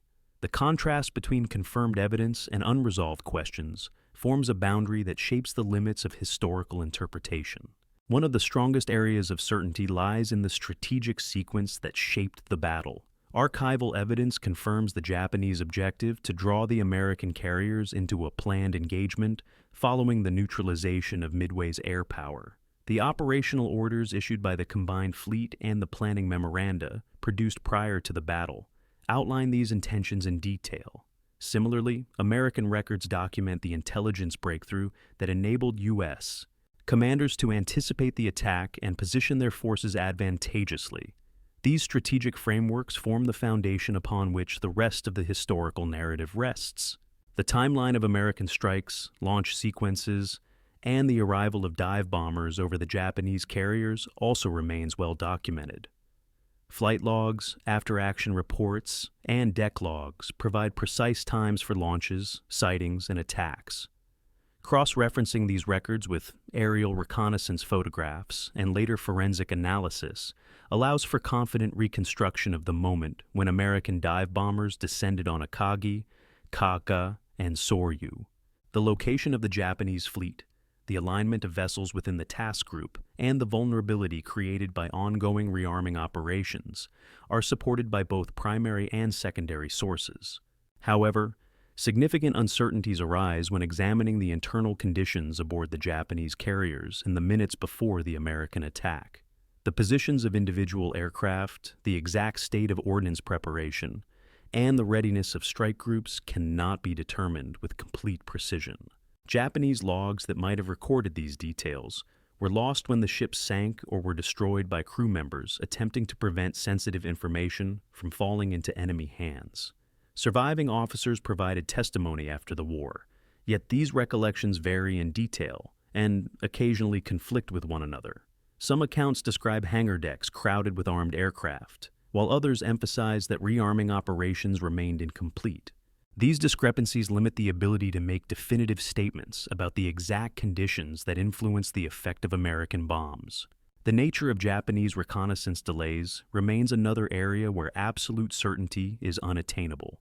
Historians agree that a delayed scout plane contributed to a gap in situational awareness, but the reasons for the delay cannot be established with complete clarity. Possibilities include mechanical issues, communication misunderstandings, or doctrinal adherence to launch schedules that could not be easily adjusted. Post-war explanations vary, and surviving records do not provide definitive answers. This uncertainty influences interpretations of how Japanese commanders perceived the threat posed by American carriers and how that perception shaped their decisions. The precise extent to which Japanese commanders understood the risks of changing bomb loads also remains partly uncertain. Some testimonies suggest that officers recognized the dangers associated with shifting from land attack ordnance to anti-ship weapons under the conditions they faced. Other accounts imply that the decision was made with confidence that the process could be completed in time.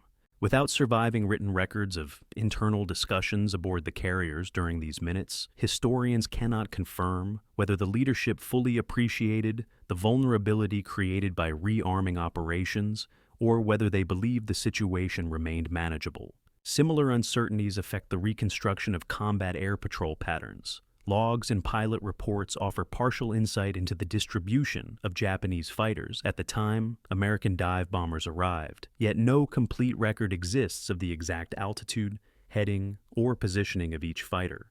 The dispersion of the combat air patrol resulted from engagements with earlier American attacks, but the degree to which these earlier actions pulled fighters away from optimal intercept positions cannot be measured precisely.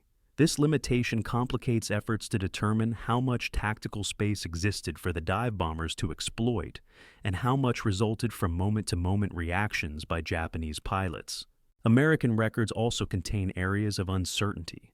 The separation of different air groups caused by navigation errors and differing interpretations of rendezvous points can be reconstructed only partially. Pilot accounts describe visibility challenges and difficulties in locating the Japanese fleet, yet the exact paths taken by several aircraft remain unknown. Fuel shortages force some aircraft to turn back before sighting the enemy, and the absence of real-time tracking systems means that their precise routes cannot be mapped with complete accuracy. These gaps influence the ability to determine exactly how timing aligned to create the window exploited by the dive bombers. The condition of Yorktown during its engagements with Hiryu's air groups also contains unresolved elements. Deck logs and damage control reports offer a detailed record of the carrier's responses to bomb and torpedo hits. Yet the internal movement of damage control teams and the sequence in which repairs were attempted remain partially undocumented. Some testimonies differ regarding the extent of internal flooding and the precise timing of the temporary restoration of flight operations. These uncertainties do not alter the overall outcome, but affect detailed reconstructions of how Yorktown remained operational long enough to contribute to the final strike against Hiryu. Another area where definitive proof remains elusive concerns the Japanese command's perception of American strength following the initial attacks. Some accounts suggest that Japanese officers believed they faced more than 2 American carriers. Others indicate that they assumed only a single carrier remained operational until later evidence contradicted this belief. Differences in recollection and incomplete surviving communications logs prevent historians from conclusively determining what the Japanese commanders believed at each key moment. These uncertainties influence interpretations of whether Hiryu's counterattacks were based on accurate assessment or on assumptions shaped by limited visibility. Weather conditions present another boundary between what can be confirmed and what remains uncertain. Meteorological reports document general cloud cover and wind patterns, yet the exact density and positioning of cloud formations during the dive bombers' approach cannot be reconstructed with complete precision. Photographs taken from aircraft offer partial glimpses, but do not cover the entire area. These environmental uncertainties limit the ability to determine precisely how cloud cover influenced the approach paths, visibility, and timing of the American dive bomber groups. Despite these uncertainties, certain conclusions remain firmly supported by the available evidence. The Japanese carriers were caught at a moment of extreme vulnerability created by overlapping operations that could not be reconciled under the pressure of persistent American attacks and incomplete reconnaissance. American dive bombers arrived at a time when Japanese fighters were out of optimal position, and the carriers lacked the ability to launch their own counterstrike. The alignment of these factors created a decisive outcome that can be understood through the weight of consistent evidence across multiple sources.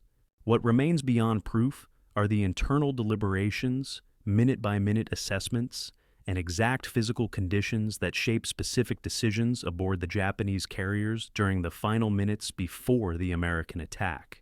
These gaps do not obscure the broader narrative, but delineate the limits of what historical methodology can achieve. The combination of firm evidence and enduring uncertainty reflects the nature of a battle fought in an environment where records could be lost within minutes, and where individual recollections, shaped by stress and rapid action, could diverge. These limits define the boundary between established fact and the areas where interpretation must acknowledge that certainty cannot be restored. The human dimension of the Midway battle emerges through the experiences of pilots, deck crews, commanders, and support personnel who operated within the constraints of doctrine, machinery, and unfolding uncertainty.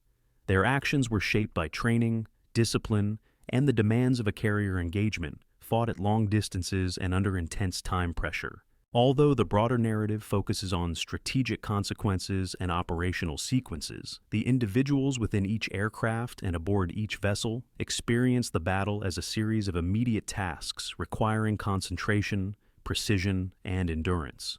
For the American pilots who launched from Enterprise, Yorktown, and Hornet, the morning of June 4th began with the physical and psychological strain of preparing for a mission that required locating an enemy fleet across an open ocean. Many had only limited combat experience. Navigating over water with no visible reference points demanded strict attention to compass headings, fuel consumption, and formation integrity. The knowledge that a missed course correction could leave aircraft lost without the fuel to return added weight to each decision made in the cockpit. The pilots also understood the significant threat posed by Japanese fighters, whose combat record in earlier engagements had demonstrated high proficiency. The torpedo squadrons faced particular challenges. Their aircraft, slower and less maneuverable, required low-altitude approaches that forced pilots to fly directly toward enemy defenses. The crews were aware of their aircraft's vulnerabilities, including limited armor protection and the need to maintain a steady heading during torpedo release. Despite these constraints, the squadron leaders carried out their assignments with the understanding that their attacks could draw enemy fighters downward, indirectly supporting other strike groups. Their actions reflected discipline, shaped by training and adherence to duty rather than expectations of tactical success. Dive bomber crews encountered different demands. The approach to the Japanese carriers required descending through cloud cover, maintaining cohesion within their groups, and identifying targets while experiencing the intense physical forces generated during steep dives. Pilots had to control airspeed, angle of descent, and release timing with precision. Rear gunners monitored for enemy fighters during the approach and worked to maintain communication within their aircraft. The success of the dive bomber attacks resulted from this disciplined execution under conditions where errors could prove fatal. On the Japanese side, the human demands of carrier operations were amplified by the need to manage complex procedures under increasing pressure. Deck crews worked in tightly coordinated teams, responsible for moving aircraft, fueling tanks, attaching ordnance, and ensuring that launch and recovery cycles proceeded without delay. These tasks required sustained focus and attention to detail, particularly when handling weapons and fuel under combat conditions. The sequence of shifting armaments on June 4th placed additional strain on the crews, who faced the challenge of reversing earlier preparations while maneuvering the carriers evasively. Japanese pilots returning from the initial attack on Midway faced their own pressures. Many aircraft had sustained damage from anti-aircraft fire or had expended significant fuel. Landing on a carrier that maneuvered at high speed to evade incoming attacks required precise timing and concentration. Pilots had to align with the carrier deck under conditions that afforded little margin for error. Their safe recovery was essential to maintaining the fleet's striking power, and delays in landing increased the risk posed by approaching American aircraft. Commanders aboard both American and Japanese carriers experienced the battle through the lens of incomplete information and time-constrained decisions. American leaders relied on reconnaissance reports, radar detections, and the limited communication available from strike groups already airborne. They faced the challenge of interpreting fragmentary updates while maintaining readiness for potential counterattacks. For Japanese commanders, the demands were greater still. They operated without radar, depending on visual detection and radio reports that arrived inconsistently. Each decision carried implications for the fleet's ability to launch, recover, or defend, and the rapid pace at which conditions changed forced constant reassessment. Among the support personnel on Midway Island, the human dimension took different forms. Ground crews prepared aircraft for repeated sorties, often working with damaged planes that required rapid repairs. Pilots stationed on the atoll launched repeatedly despite heavy losses in earlier attacks. Radar operators monitored screens that represented the only early warning available, aware that a misinterpretation could leave the island exposed. The combination of isolation, limited resources, and the expectation of a major attack influenced the experience of those stationed on the island. The psychological strain on individuals in all roles was significant. Fatigue played a central role, as many personnel had been on alert for extended periods before the battle began. For the Japanese, months of continuous operations had reduced the number of rested, fully capable aircrew. For the Americans, the anticipation of a decisive confrontation increased the intensity of preparations.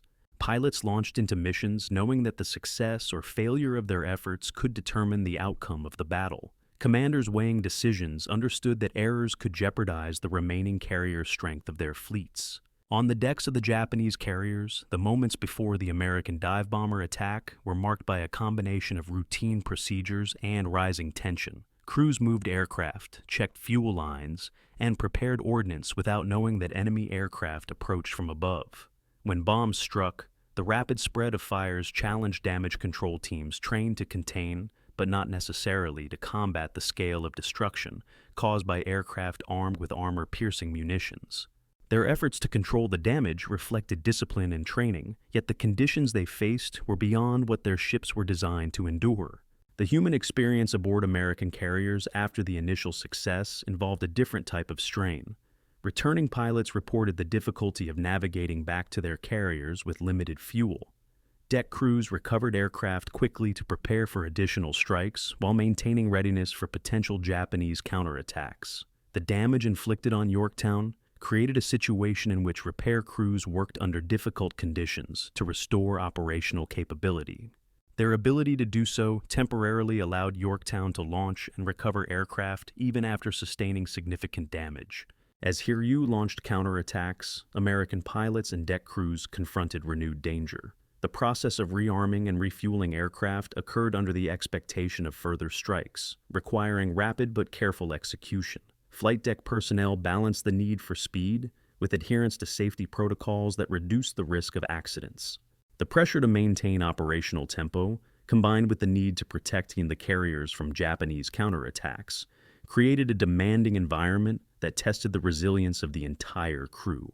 The experience of Japanese survivors from the stricken carriers further illustrates the human dimension of the battle.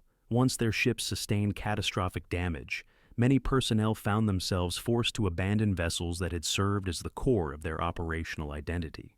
Rescue efforts by escort ships reflected attempts to preserve trained personnel, yet the losses of experienced aircrew and deck workers represented an irreplaceable reduction in Japan's naval capability. The psychological impact of witnessing the destruction of their carriers influenced the morale of surviving forces and contributed to the recognition that the battle had shifted decisively. Across both sides, the human dimension of Midway reflects the convergence of training, discipline, duty, and the demands of a rapidly evolving battle environment. Individuals carried out their responsibilities under conditions shaped by uncertainty, fatigue, and the high stakes associated with carrier warfare. Their experiences illustrate the complexity of the battle beyond strategy and timing, revealing how human effort and decision-making at every level contributed to the course and outcome of the engagement. The global consequences of the Midway battle emerged gradually, shaped by the loss of Japanese carrier strength and the resulting shift in strategic momentum across the Pacific. The destruction of 4 fleet carriers, along with the air crews who formed the core of Japan's naval aviation capability, produced an immediate and long-term impact on the balance of power. Although the battle itself occurred within a confined area of the Pacific Ocean, its effects extended far beyond the atoll, influencing national strategies, alliance dynamics, industrial priorities, and the trajectory of the wider war. The most immediate consequence was the irreversible reduction of Japan's offensive potential. Prior to Midway, the Imperial Navy had maintained the initiative through coordinated operations that leveraged its experienced carrier air groups. These forces enabled rapid expansion into Southeast Asia and the Western Pacific. The loss of Akagi, Kaga, Soryu, and Hiryu eliminated not only hulls and aircraft, but the institutional knowledge embedded in seasoned pilots, mechanics, and flight deck crews. Japan's training pipeline, already strained by months of continuous operations, could not replace this expertise at a pace required to sustain offensive momentum. The strategic calculus shifted from expansion to preservation as Japanese leaders recognized the difficulty of conducting further large-scale carrier operations. For the United States, the victory at Midway brought an acceleration of strategic confidence. American industrial capacity, which had begun transitioning to wartime production, now operated with increased urgency, supported by a clearer understanding of how naval aviation could influence the war's direction. The knowledge that Japanese carrier strength had been severely weakened allowed American planners to shape initiatives that would have been too risky had the Japanese fleet retained its earlier capabilities. This shift contributed to the decision to begin the Guadalcanal campaign later that summer, a move made feasible by the reduced likelihood of a coordinated Japanese carrier counteroffensive. Allied nations recognized the broader implications of the battle as well. British, Australian, and Dutch observers understood that a prolonged Japanese advance toward the Indian Ocean or Australia had become less likely. The destruction of 4 Japanese carriers reduced the pressure on these regions, allowing Allied forces to stabilize defensive positions and plan for future operations. The psychological effect of the victory extended across Allied nations, reinforcing confidence in the viability of long-term resistance. This morale impact, while intangible, influenced the allocation of resources and encouraged greater cooperation among Allied commands in the Pacific. Strategically, the battle altered Japan's approach to war planning. The Imperial Navy shifted from offensive operations designed to expand the perimeter to defensive strategies aimed at maintaining existing gains. New positions were fortified, supply routes were strengthened, and resources were diverted toward constructing fixed defenses across island chains. These adjustments reflected recognition that the fleet's ability to project long-range offensive power had been compromised. Subsequent operations, including efforts at Guadalcanal and in the Solomon Islands, demonstrated the increasing reliance on land-based aviation and defensive positions rather than large-scale carrier engagements. Within the Japanese government, the consequences of Midway influenced internal debates regarding resource allocation and inter-service priorities. The Army and Navy had previously coordinated their operations with a shared expectation of continued success. After Midway, disagreements intensified over how to distribute resources. The Navy required additional aircraft, trained pilots, and new ships to replace its losses, while the Army sought resources for operations in China and Southeast Asia. These competing demands strained the ability to produce coherent long-term strategy, contributing to fragmented decision-making in subsequent campaigns. The loss of the carriers also affected Japan's diplomatic posture. Prior to Midway, Japanese diplomacy operated from a position of relative strength, with the rapid expansion of territorial control reinforcing the perception that Japan held the initiative. After Midway, Japanese leaders adopted a more cautious tone in diplomatic communications, aware that sustaining their territorial gains would require significant effort. Meanwhile, the United States gained diplomatic leverage as the victory demonstrated that Japan's expansion could be halted and reversed. This shift influenced negotiations with Allied partners and strengthened the cohesion of the coalition fighting in the Pacific. Globally, Midway contributed to a broader recognition of the changing nature of naval warfare. Observers around the world noted the decisive impact of aircraft carriers and the limited role played by battleships during the engagement. Naval strategists in Europe and Asia evaluated their own doctrines in light of these developments. The battle underscored the importance of aviation, radar, and intelligence, influencing long-term investment decisions in multiple countries. Even in theaters far removed from the Pacific, military planners acknowledged that traditional assumptions about naval power required re-evaluation. The consequences of Midway extended into industrial production. American shipyards accelerated the construction of Essex-class carriers, fleet oilers, and support vessels, confident that Japan could not match the forthcoming expansion. Aircraft manufacturers increased output, supported by the growing demand for naval fighters, bombers, and torpedo aircraft. Japanese industry, limited by resource shortages and logistical constraints, could not implement comparable production increases. Midway thus amplified an industrial imbalance that would become increasingly decisive as the war continued. On the strategic level, the battle weakened Japan's ability to coordinate large-scale operations across multiple fronts. The destruction of carrier air groups deprived Japan of reconnaissance and strike capabilities essential for long-range engagements. As a result, the Imperial Navy adopted more cautious operational patterns, reducing its ability to support distant campaigns. This limitation affected operations in New Guinea, the Solomon Islands, and the Central Pacific. Without the ability to challenge American naval movements effectively, Japan faced increasing difficulty countering Allied offensives. The global consequences also included the eventual shift toward Allied control of sea lanes across the Pacific. As Japan struggled to replace lost carriers and trained personnel, American forces increased their presence with new carriers, battleships, and support vessels. Control of the sea enabled the United States to conduct amphibious campaigns, transport supplies, and maintain momentum across multiple operational axes. The logistical advantage this created laid the foundation for subsequent offensives that advanced steadily toward the Japanese home islands. Finally, Midway influenced post-war thinking about strategy and international security. Analysts studying the battle recognized the importance of intelligence, industrial capacity, and flexible command structures. These lessons shaped military doctrines in the years that followed and influenced the creation of alliances and defense policies designed to address emerging global threats. The recognition that a brief but decisive moment could alter the trajectory of a major conflict reinforced the importance of strategic foresight and preparedness. The global consequences of Midway therefore extend far beyond the immediate loss of ships and aircraft. They encompass shifts in military doctrine, industrial capacity, alliance dynamics, strategic priorities, and the broader course of the Second World War. The battle marked a transition from Japanese expansion to Allied initiative, setting the stage for a series of campaigns that would eventually reshape the balance of power across the Pacific and influence global security long after the war's end. The enduring lessons of Midway emerge from a convergence of strategic, operational, and institutional insights that continue to inform military planning and historical analysis.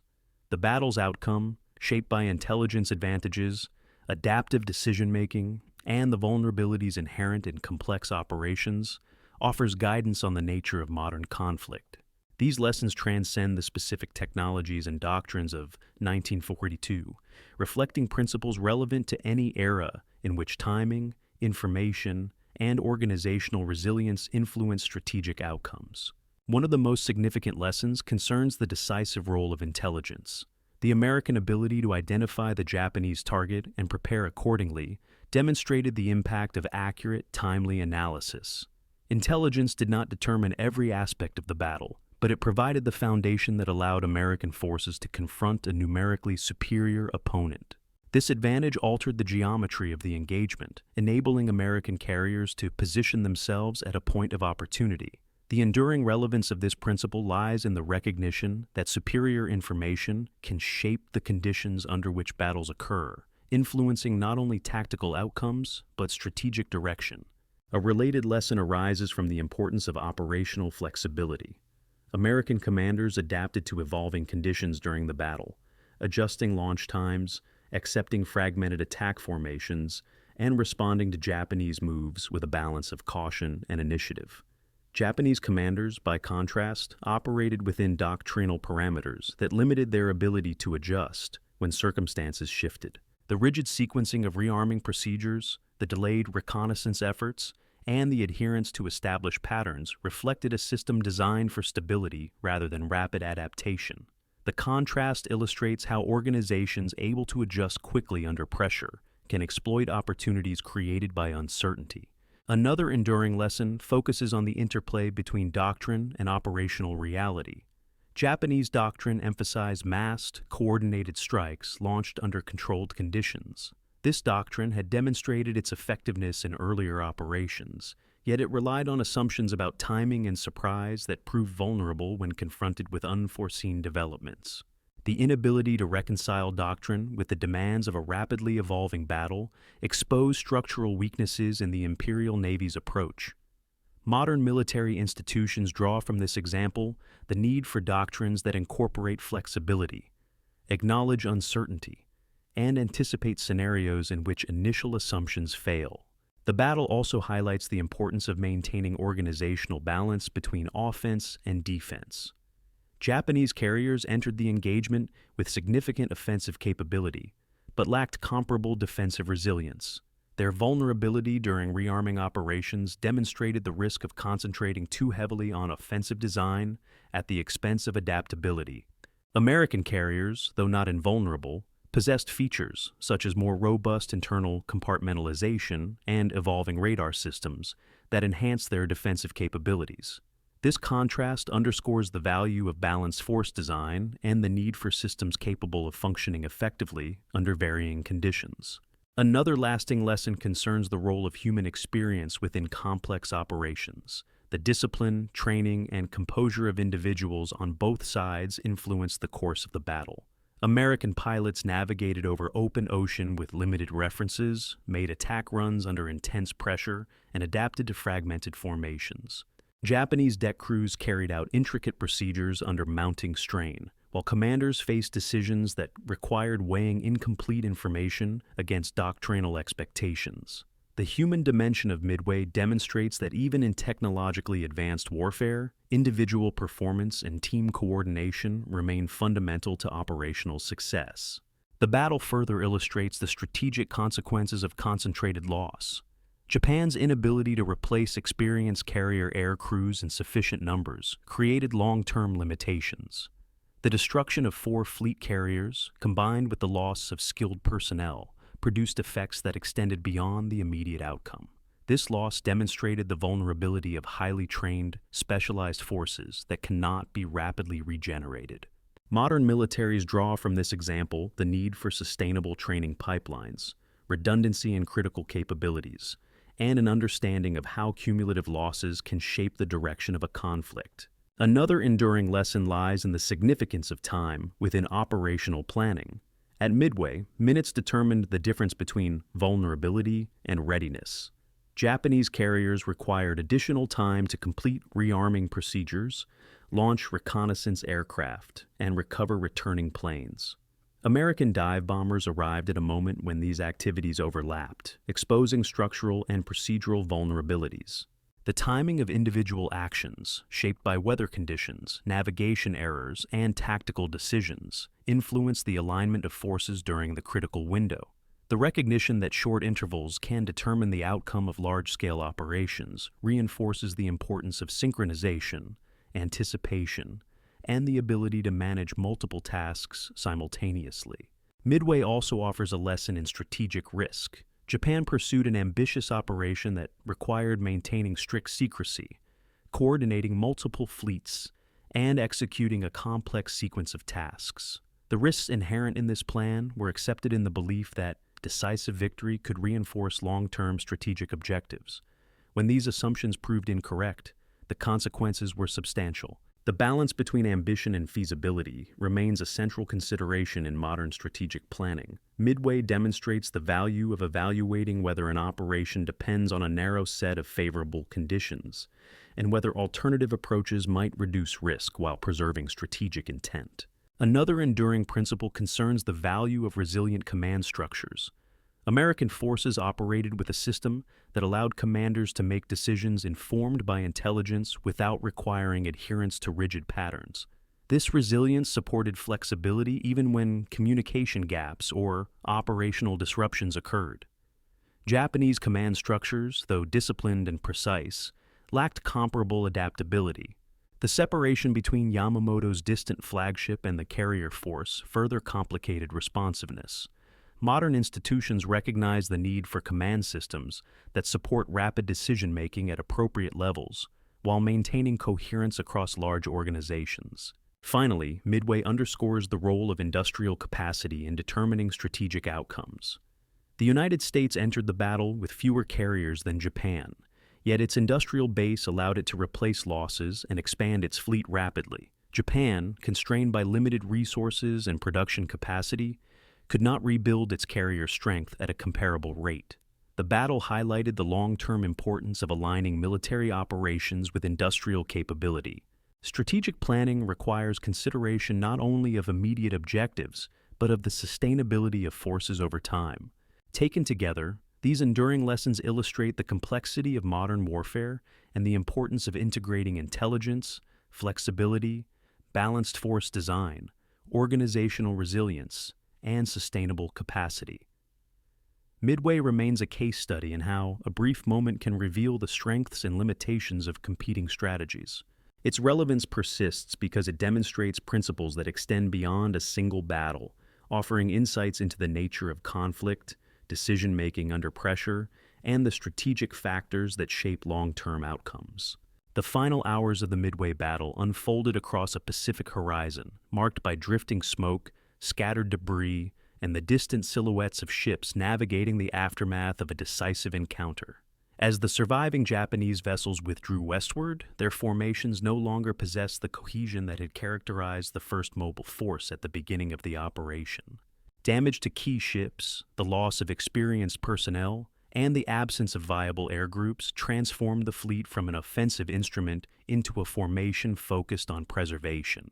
The withdrawal occurred under conditions shaped by the recognition that the strategic objective of the operation could no longer be achieved. The Japanese fleet faced the reality that nothing further could be gained from continued engagement, and each additional hour spent near the American carriers increased the risk of further losses.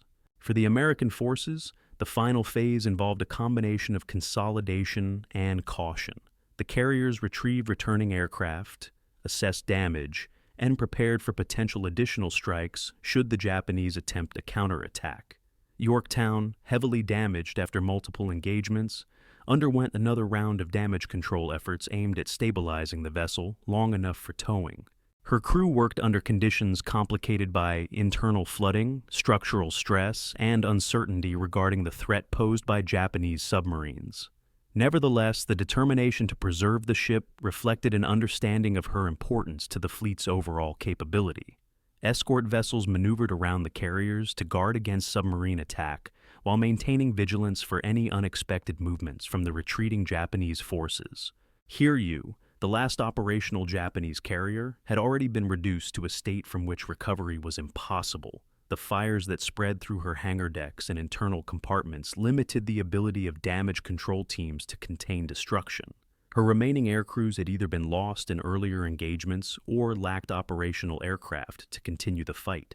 The sinking of Hiryu marked the final loss among the 4 carriers that had formed the core of Japan's striking power during the operation. The destruction of these vessels signaled the end of the offensive capabilities that had defined Japan's early war successes. As darkness approached, the operational tempo slowed. Ships tended to wounded personnel, repaired damaged equipment where possible, and prepared for the movements required in the days that followed. American commanders focused on assessing aircraft losses, evaluating remaining fuel supplies, and determining how to position the fleet for the next phase of operations. Patrol aircraft continued to scan the area for submarines, reflecting the persistent threat posed by enemy vessels beyond the immediate battlefield. The sense of urgency that had defined the earlier hours of the day now gave way to a more deliberate pattern of activity rooted in the need to secure and preserve the gains achieved. The broader environment of the battlefield began to reflect the transition from combat to reflection.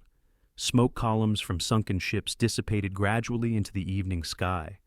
The ocean surface, disturbed earlier by ship wakes, explosions, and the movement of aircraft, settled back into a more natural rhythm. The wreckage that remained, fragments of aircraft, floating debris, and patches of oil, became silent evidence of the intensity of the engagement. The crews aboard American ships observed these remnants with an awareness of what they represented. Not only tactical success, but the high cost borne by both sides in reaching this outcome. For Japanese personnel rescued by escort vessels, the closing hours brought a shift from immediate survival to recognition of the broader implications of the battle. The loss of the carriers, combined with the need to integrate into new assignments aboard ships not originally intended to support displaced air crews, created an environment marked by uncertainty. Many among the Japanese survivors understood that the operational strength of the fleet had been permanently altered. Their accounts would later reflect the emotional and professional weight of witnessing the destruction of ships that had served as the central instruments of Japan's naval aviation strategy. American personnel experienced the aftermath through the responsibilities that followed success. Pilots who had returned from the decisive strikes began to internalize the significance of what they had witnessed. Deck crews who had supported launch and recovery operations transitioned to tasks aimed at preparing for future missions. Damage control teams aboard Yorktown continued their efforts until a Japanese submarine later intervened, resulting in the carrier's final loss. Even so, Yorktown's contribution to the battle remained secure. Her aircraft had played a crucial role in the sequence of strikes that determined the outcome. As the immediate operational environment stabilized, American commanders began to consider the broader strategic picture. The destruction of 4 Japanese carriers had altered the balance of power across the Pacific. Yet the long-term implications would unfold gradually rather than through immediate shifts. The fleet remained aware that Japan retained significant naval assets, land-based aircraft, and the ability to conduct further operations. The victory at Midway did not eliminate the challenges ahead, but it created the conditions necessary for the United States to pursue a sustained offensive campaign. This recognition shaped the planning that followed, influencing decisions related to future operations and resource allocation. For those present, the closing hours of June 4th did not carry the tone of celebration. Instead, the atmosphere reflected the gravity of the events that had occurred. The American fleet understood that the outcome had been shaped by a combination of intelligence advantages, timing, and human effort. The Japanese fleet recognized that the destruction of its carriers represented a long-term strategic setback. The transition from battle to aftermath created a moment in which both sides confronted the implications of decisions made earlier in the day. In the days that followed, this sense of gravity persisted. The American fleet continued patrols, transported damaged personnel for medical care, and repositioned forces to protect Midway and prepare for future operations. Japanese forces withdrew to regroup, conduct assessments, and integrate surviving personnel into new assignments. The strategic shift produced by the battle became increasingly apparent as each side evaluated the new conditions under which they would operate. The cinematic arc of the day, therefore, closes not with dramatic imagery, but with a slow recognition of altered reality. The surface of the Pacific, which had hosted the decisive minutes that transformed the war's trajectory, resumed its outward calm. The consequences of those minutes, however, would extend far beyond the horizon. The end of the battle marked the beginning of a new phase of the conflict, shaped by the changing balance of power, the lessons learned, and the enduring weight carried by all who had participated in the events of June 4th, 1942.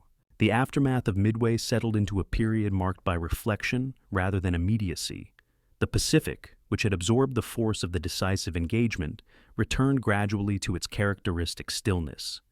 Yet beneath the surface, calm lay the imprint of events that had reshaped the war. The American fleet withdrew from the area with the knowledge that it had secured a pivotal victory, but also with an understanding that substantial challenges remained ahead. The loss of aircraft, the damage sustained by Yorktown, and the need to prepare for further operations underscored the continuing demands of the Pacific theater. For Japan, the return journey carried the weight of strategic recalculation. The absence of the carriers that had supported early war successes forced a shift in planning and doctrine. Personnel returning from the battle confronted a naval environment fundamentally altered by the events of a single day. The need to rebuild, retrain, and reorient future operations became central to Japan's immediate concerns. The significance of Midway would grow over time, shaped by the recognition that the battle had created the foundation for the Allied counteroffensive. The shift from defensive operations to sustained initiative allowed the United States and its partners to pursue campaigns across the Pacific with increasing coordination and confidence. The lessons of the battle, emphasizing intelligence, adaptability, and resilient command structure, became part of the broader understanding of modern warfare. As the reflections deepened, Midway became not merely a historical event, but a demonstration of how a brief period of focused action can alter the direction of a global conflict. The transformation that occurred during those critical minutes shaped strategies, doctrines, and decisions far beyond the horizon of the battle itself. In this recognition, the enduring meaning of June 4th, 1942 becomes clear, a moment in which the course of the war shifted, carried by the collective efforts of those who acted within that decisive span of time.